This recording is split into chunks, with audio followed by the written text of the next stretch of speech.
Winter is coming. Now before the teeth chattering cold attacks, it's the perfect time to tackle those dreadful fur and neat patterns you've been drawing all wrong. It's your duty to save your characters from freezing to death. In this video, I'm gonna talk about the most common mistakes beginner artists make while trying to draw warm outfits, especially made of fur and wool. I'm also gonna show some simple techniques to slay drawing those babies the right way. Now before we move on to the textures, first we need to set up the base properly. Like Shakespeare said, all's well that begins well.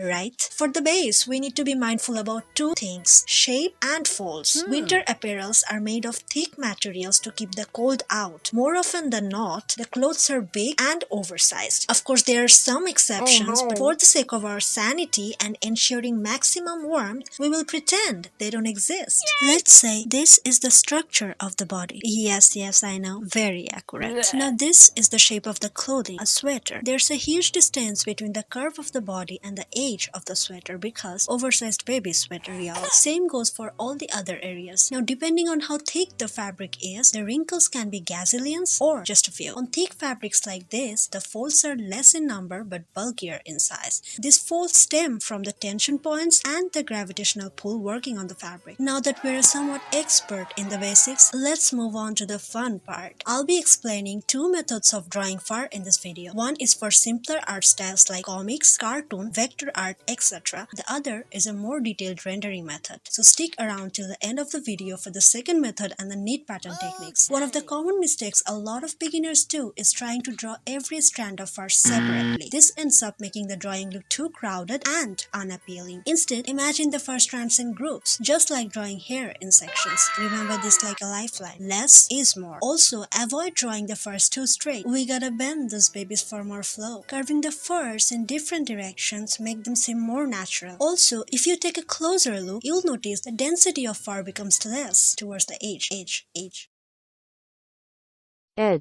Whatever. We can use line weight to indicate the change in the density. Just make your lines thicker and bolder towards the base and thinner towards the edge. Now, the line art is ready. On to my favorite part then, coloring. This clothing item is made of two materials. Gotta use different layers for each. The fur is going to be white. I'm picking an off-white color for this because accuracy is obviously frowned upon in this house. For the other material, let's choose a purple color. I don't know what it's made of, man. Use your imagination. Get creative, and it's always important to know your light source before you start shading. Here, let's imagine it's coming from the upper right corner. Now, if you have the habit of shading with black or gray, I would humbly request you to throw that habit out the window now. Instead, go for colors that are a few shades darker from the base color. I personally like to keep the environment hues in mind while choosing shadows. For the fur, since the shadows are gonna be around here, and I'm imagining that this purple is slightly reflecting on this shadow area as well. So for shading the white furs, I'm gonna choose a slightly pink but purplish color. Gonna shade the purple part real quick. Now for the fur, first we gotta put the shadows down like cell shading, which I'm really bad at by the way. Now to create the illusion of fur, select a brush with a graphite texture. I love the default design pencil brush in Clip Studio Paint for this. Pick the color we chose for the shadow. Now make strokes that go into the white fur, fading towards the edges. Then pick the base white color and do the same in the opposite direction. Like this, I'm pulling the fur in the light and shadow into each other. Continue doing this in all needed areas. Look at this. Our simple low effort little fur baby is ready. For a more rendered style, all the previously mentioned things like thickness of fur, light source, etc.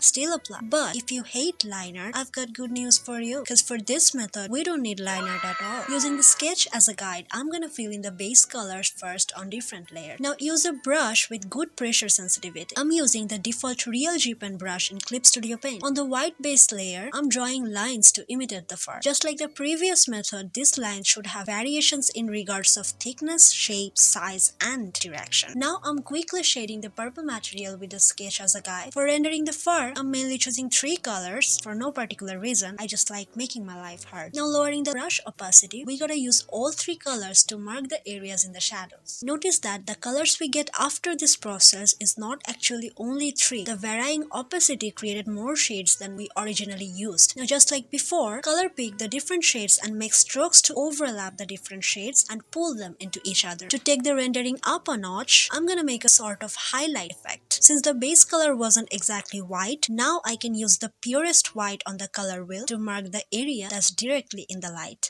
Rendering done. As a final step, I want to make the clothing stand out from the background. So I'm selecting a line art color and drawing some little lines where the line art would have been if we weren't lazy in the first place. These lines don't have to be accurate, by the way. Messy is good sometimes. We don't allow perfection in this house. You can use color correction to make the colors pop too if you want. And that's it.